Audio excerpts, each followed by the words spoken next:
Shalom kekasih Tuhan, bertemu kembali pada pembacaan firman. Tetap semangat dan bersuka cita. Semoga Bapak Ibu sehat selalu dalam lindungan Tuhan. Sebelum membaca firman, kita berdoa terlebih dahulu. Sebab di bawah kolong langit ini tidak ada nama lain yang diberikan kepada manusia yang olehnya kita dapat diselamatkan. Terima kasih Tuhan Yesus. Kami akan memulai membaca firman. Urapi kami dengan seluruh pendengar yang mendengarkan firman-Mu. Terangi hati dan pikiran kami saat membaca firman. Kami mulai pembacaan firman ini hanya di dalam nama Tuhan Yesus yang Maha Suci. Haleluya. Amin. Imamat 16. Hari Raya Pendamaian. Sesudah kedua anak Harun mati yang terjadi pada waktu mereka mendekat ke hadapan Tuhan, berfirmanlah Tuhan kepada Musa, firman Tuhan kepadanya, katakanlah kepada Harun kakakmu supaya ia jangan sembarang waktu masuk ke dalam tempat kudus di belakang tabir, ke depan tutup pendamaian yang di atas tabut, supaya jangan ia mati.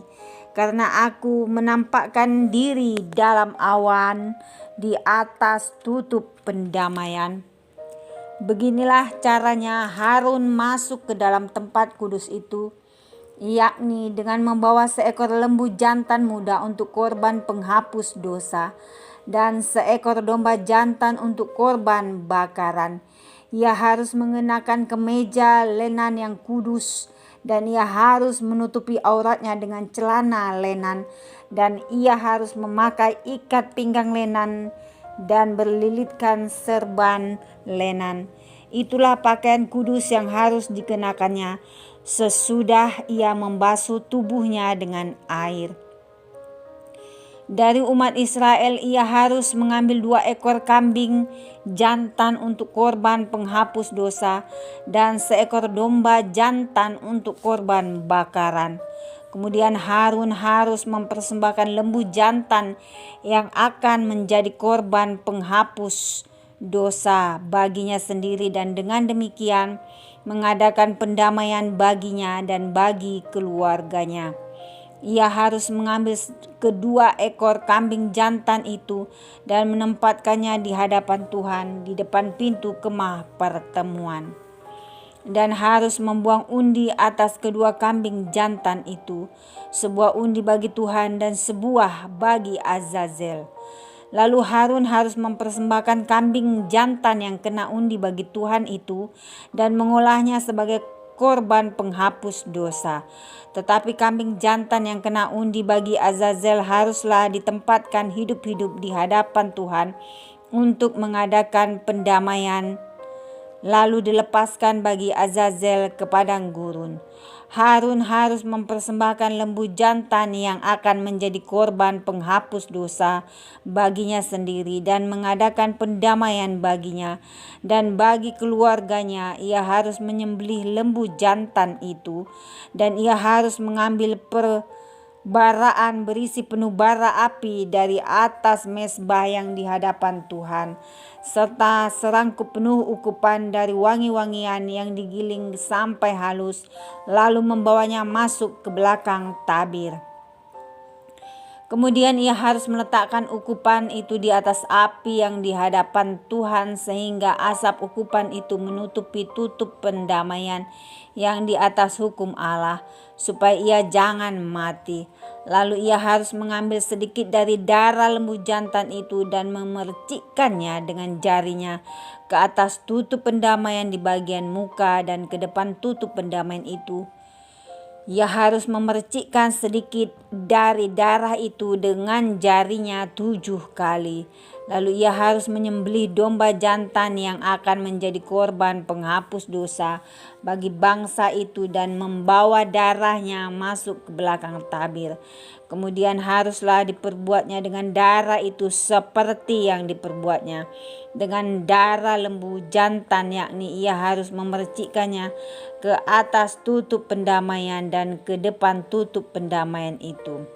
Dengan demikian ia mengadakan pendamaian bagi tempat kudus itu karena segala kenajisan orang Israel dan karena segala pelanggaran mereka, apapun juga dosa mereka, demikianlah harus diperbuatnya dengan kemah pertemuan yang tetap diam di antara mereka di tengah-tengah segala kenajisan mereka. Seorang pun tidak boleh hadir di dalam kemah pertemuan bila Harun masuk untuk mengadakan pendamaian di tempat kudus sampai ia keluar, setelah mengadakan pendamaian baginya sendiri, bagi keluarganya dan bagi seluruh jemaah orang Israel. Kemudian haruslah ia pergi keluar ke mezbah yang ada di hadapan Tuhan dan mengadakan pendamaian. Bagi mezbah itu ia harus mengambil sedikit dari darah lembu jantan dan dari darah domba jantan itu dan membubuhnya pada tanduk-tanduk mezbah sekelilingnya. Kemudian ia harus memercikkan sedikit dari darah itu ke mezbah itu dengan jarinya 7 kali dan mentahirkan serta menguduskannya dari segala kenajisan orang Israel. Setelah selesai mengadakan pendamaian bagi tempat kudus dan kemah pertemuan serta mezbah, ia harus mempersembahkan kambing jantan yang masih hidup itu. Dan Harun harus meletakkan kedua tangannya ke atas kepala kambing jantan yang hidup itu dan mengakui di atas kepala kambing itu segala kesalahan orang Israel dan segala pelanggaran mereka. Apapun juga dosa mereka, ia harus menanggungkan semuanya itu ke atas kepala kambing jantan itu dan kemudian melepaskannya ke padang gurun dengan perantaraan seseorang yang sudah sedia untuk itu. Demikianlah kambing jantan itu harus mengangkut segala kesalahan Israel ke tanah yang tandus, dan kambing itu harus dilepaskan di padang gurun. Sesudah itu Harun harus masuk ke dalam kemah pertemuan dan menanggalkan pakaian lenan yang dikenakannya ketika ia masuk ke dalam tempat kudus dan harus meninggalkannya di sana. Ia harus membasuh tubuhnya dengan air di suatu tempat yang kudus dan mengenakan pakaiannya sendiri. Lalu ia harus keluar dan mempersembahkan korban bakarannya sendiri dan korban bakaran bangsa itu. Dengan demikian ia mengadakan pendamaian baginya sendiri dan bagi bangsa itu. Kemudian ia harus membakar lemak korban penghapus dosa di atas mezbah. Maka orang yang melepaskan kambing jantan bagi Azazel itu harus mencuci pakaiannya, membasuh tubuhnya dengan air, dan sesudah itu barulah boleh masuk ke perkemahan. Lembu jantan dan kambing korban penghapus dosa yang darahnya telah dibawa masuk untuk mengadakan pendamaian di dalam tempat kudus harus dibawa keluar dari perkemahan, dan kulitnya, dagingnya, dan kotorannya harus dibakar habis. Siapa yang membakar semuanya itu harus mencuci pakaiannya, membasuh tubuhnya dengan air, dan sesudah itu barulah boleh masuk ke perkemahan. Inilah yang harus menjadi ketetapan untuk selama-lamanya bagi kamu, yakni pada bulan yang ketujuh, pada tanggal 10 bulan itu, kamu harus merendahkan diri dengan berpuasa dan janganlah kamu melakukan sesuatu pekerjaan, baik orang Israel asli maupun orang asing yang tinggal di tengah-tengahmu. Karena pada hari itu harus diadakan pendamaian bagimu untuk mentahirkan kamu. Kamu akan ditahirkan dari segala dosamu di hadapan Tuhan. Hari itu harus menjadi Sabat, hari perhentian penuh bagimu, dan kamu harus merendahkan diri dengan berpuasa. Itulah suatu ketetapan untuk selama-lamanya. Dan pendamaian harus diadakan oleh imam yang telah diurapi dan telah ditahbiskan untuk memegang jabatan imam menggantikan ayahnya. Ia harus mengenakan pakaian lenan, yakni pakaian kudus.